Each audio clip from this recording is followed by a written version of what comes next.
Praise the lord. ప్రభువైన యేసుక్రీస్తు నామములో అందరికీ శుభము, జయము కలుగును గాక. ఆమేన్.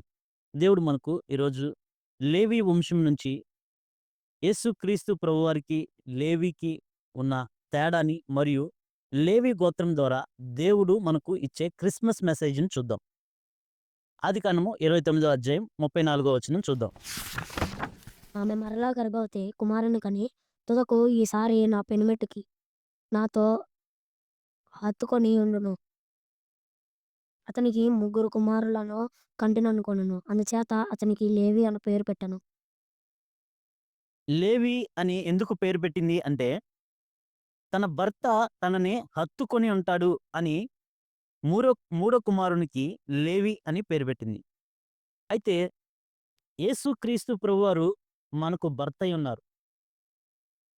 మన సంఘము, వధువు సంఘము, వరుడు యేసుక్రీస్తు ప్రభువారు. అయితే దేవుడు మనల్ని హత్తుకొని ఉండాలని దేవుని యొక్క ఉద్దేశం మన పట్ల. అయితే లేవి మొదటిగా శపించబడిన వాడుగా ఉన్నాడు. తర్వాత ఎంతో ఆశీర్వాదం పొందినవాడుగా ఉన్నాడు. ఇప్పుడు మనకున్న పరిస్థితులను బట్టి, మనం గతంలో చేసిన వాటిని బట్టి, మనం దేవునికి అవిధేయులుగానే ఉండొచ్చు. కానీ ఒకనాడు మనం ఆశీర్వాదానికి వారసులుగా ఉంటాము. అయితే లేవి జీవితంలో జరిగిన విషయం ఏంటంటే, షేకెములో తన అన్న షిమ్యోనుతో కలిసి ఆ ఊరిలో ఉన్న పురుషులందరినీ చంపేశారు. తన చెల్లికి జరిగిన అవమానం కొరకు కోపంతో, ద్వేషంతో ఆ ఊరిలో ఉన్న పురుషులందరినీ చంపేశారు. అయితే దాన్ని బట్టి శపించబడిన వారుగా ఉన్నారు. నరహత్య చేశారు. దాన్ని బట్టి శపించబడిన వారుగా ఉన్నారు. షిమ్యోను ఆశీర్వాదం పొందడం మనం చూడలేదు గానీ, కాలక్రమేణా షిమ్యోను గోత్రం వినిపించకుండా ఉంటుంది. కానీ లేవి గోత్రము ఇప్పటికీ వినిపిస్తూనే ఉంటుంది.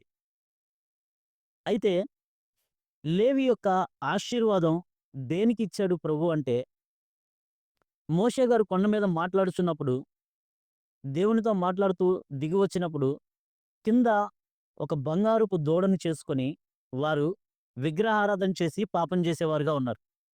అయితే మోషేకి దేవుడు చెప్పిన తర్వాత, దిగి వచ్చిన తర్వాత చూస్తే పాలెం మొత్తము పాపంతో నిండిపోయి ఉన్నప్పుడు, మోషే గారు ఒక పిలుపునిస్తారు.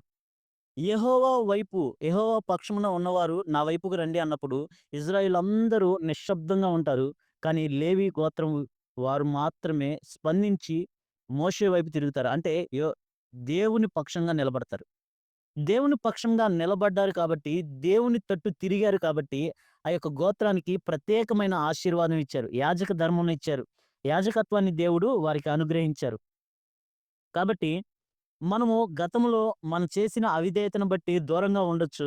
ఎప్పుడైతే మారు మనస్సు పొంది దేవుని వైపు తిరుగుతామో, అప్పుడు మనం ఆశీర్వాదానికి బిడ్డలుగా ఉండడానికి దేవుడు మనకు మంచి అవకాశాన్ని దేవుడు మనకిచ్చారు. అయితే లేవి దేవుని తట్టు తిరిగారు. మరి ఈనాడు అనేకమైన ప్రజలు దేవుని తట్టు తిరుగుతున్నారా? దేవుడు లేవికిచ్చిన భాగం ఏంటంటే, దేవుడే తమకు భాగం. అన్ని గోత్రాలకి భూభాగంలో భాగం ఉంది గానీ, లేవి గోత్రానికి భాగం లేదు. దేవుడే వారికి భాగంగా ఉన్నారు. సంఖ్యాకాండం 18వ అధ్యాయం 20వ వచనం చూస్తే, కీర్తనల గ్రంథము 73:26 చూస్తే, దేవుడే వారికి భాగమయ్యారు. అయితే లేవికి, యేసుక్రీస్తు ప్రభువారికి ఉన్న మధ్య తేడాను చూద్దాం.